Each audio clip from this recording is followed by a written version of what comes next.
नमस्कार दोस्तों, मेरा नाम दीपक सारस्वत और आप देख आज हम गोवर्धन में खड़े हैं और गोवर्धन में गिरिराज महाराज की तलहटी के पास है। यहाँ पर एक यात्रा आई है गुजरात से।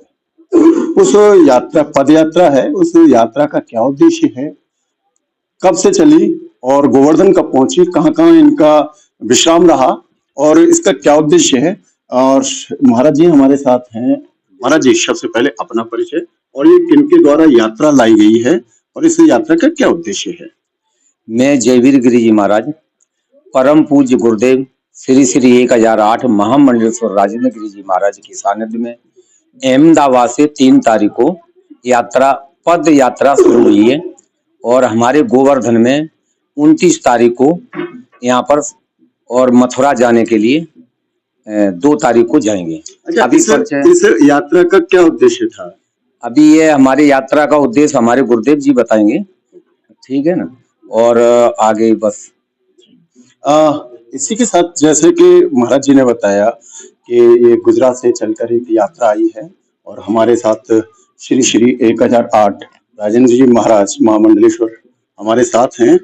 महाराज जी, ये आपकी यात्रा गुजरात से चली और आज आप गोवर्धन में हैं। तो कितने तारीख को वहां से चली थी और यहाँ आई है, इसका उद्देश्य क्या है यात्रा का? ये यात्रा तारीख 3 महीना 12 2024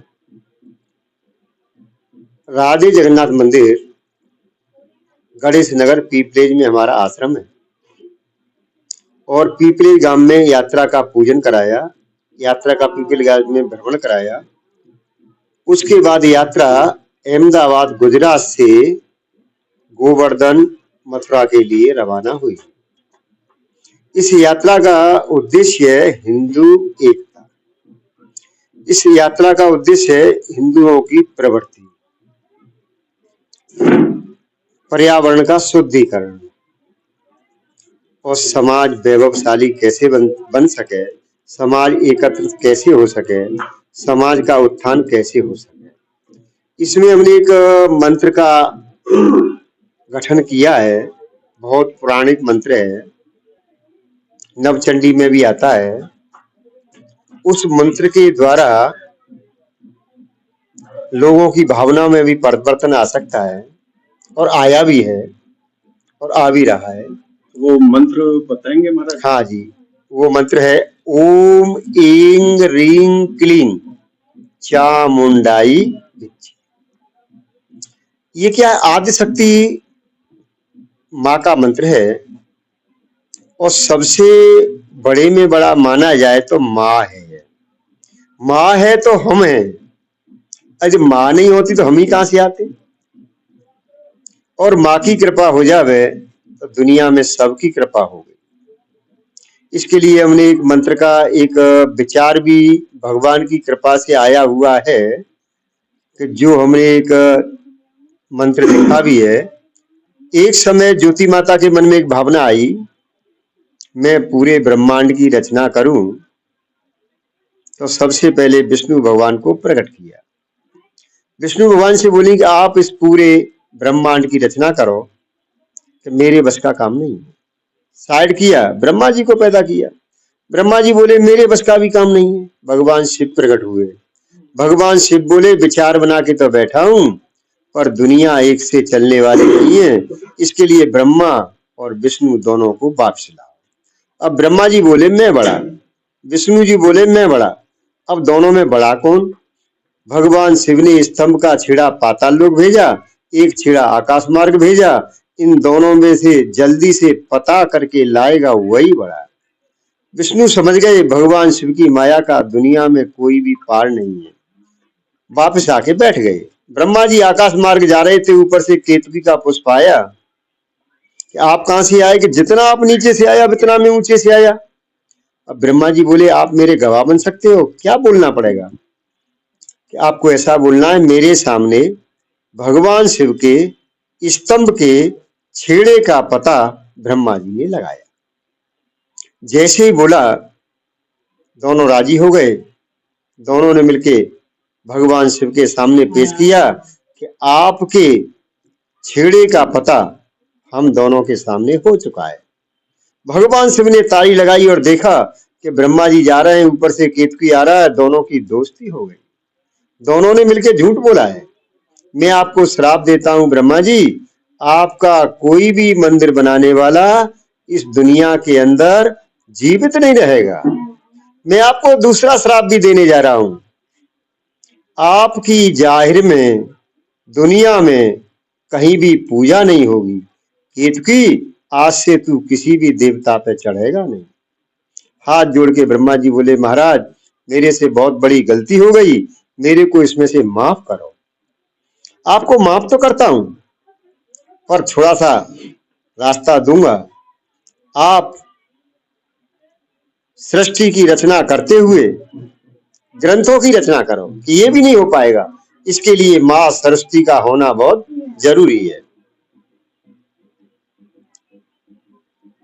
भगवान विष्णु को बुलाया, आपको जिम्मेदारी देता हूं, आप पालन पोषण के कारोबार को आप संभालो, कि ये भी नहीं हो पाएगा।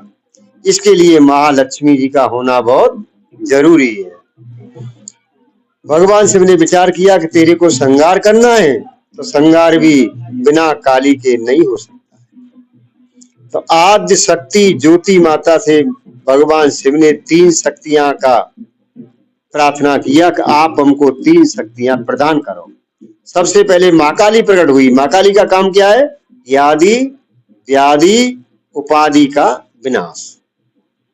माँ लक्ष्मी प्रकट हुई, इसका काम क्या है? भूखा उठाना, खिला के सुलाना, पूरे मार्केटिंग के काम को देख के आना, ये महालक्ष्मी जी का काम है। महासरस्वती प्रकट हुई, इसका काम क्या है? जबान पे बैठना, विद्या का दान देना, समाज में प्रसिद्ध कराना।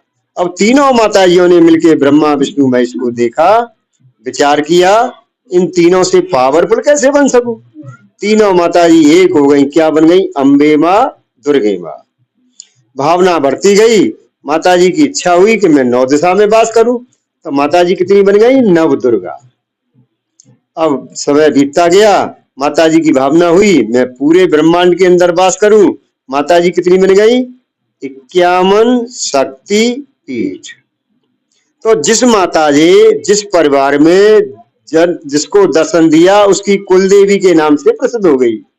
तो आप अपनी कुलदेवी का फोटो रखो, उसके अंदर ही काली देखो, उसके अंदर लक्ष्मी देखो, उसके अंदर सरस्वती देखो, सभी माताजियों का स्वरूप अपनी कुलदेवी में देखो, और टाइम 24 घंटे में से कोई भी एक पकड़ो। मंत्र एक यही है, ओम ऐं ह्रीं क्लीं चामुंडाई विच्चे। आपको 21 दिन में आपकी कुलदेवी का दर्शन किसके अंदर होगा? ज्योति के अंदर। आप दोबारा करोगे तो आपको क्या 3 और 5 के बीच में सपना आएगा। दोबारा करोगे 1 साल के पहले क्या हुआ, 1 साल के बाद कहां पहुंच सकते हो, माताजी आपको सपने में 3 और 5 के बीच में बताएगी। माताजी किसी को गाड़ी भर के सामान नहीं देगी, माताजी क्या देगी? बुद्धि। और बुद्धि के द्वारा कोई भी काम दुनिया में असंभव नहीं। महाराज जी, आज हमने देखा आश्रम में तुलसी विवाह का भी कार्यक्रम हो रहा है, और तो ये क्या प्रोग्राम है? तुलसी विवाह का प्रोग्राम है। भगवान के साथ में माँ तुलसी की शादी कराना, इससे समाज को प्रेरणा देना कि हमारे भगवान हुए और तुलसी माता जी भगवान के साथ में शादी हुआ, जिससे आने वाले बच्चों को भी इसकी प्रेरणा मिल सके। तुलसी विवाह तो शायद कुछ दिन पहले होता है। तुलसी विवाह होता है एकादशी को, जो दिवाली के बाद में आती है।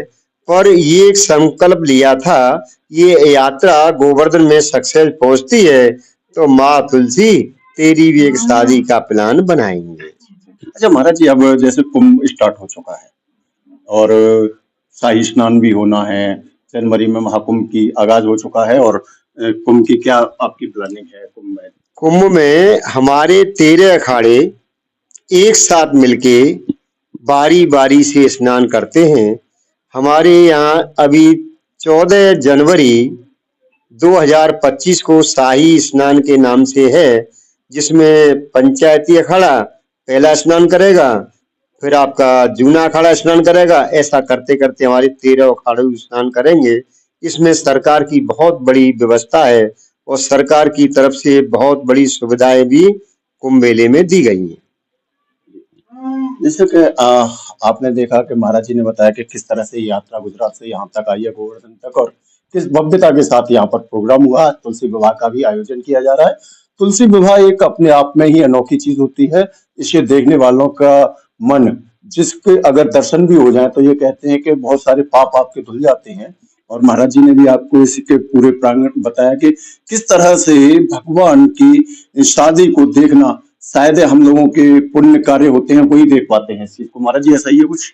हाँ जी, बिना पुण्य के कोई भी दुनिया में कोई भी कार्य होता नहीं नहीं। देख पाते। तो प्लस अब इसके बाद 2025 का जो महाकुंभ है उसमें भी महाराज जी की यात्रा जा रही है, और इनकी यात्रा सफल रहे, मंगलमय रहे।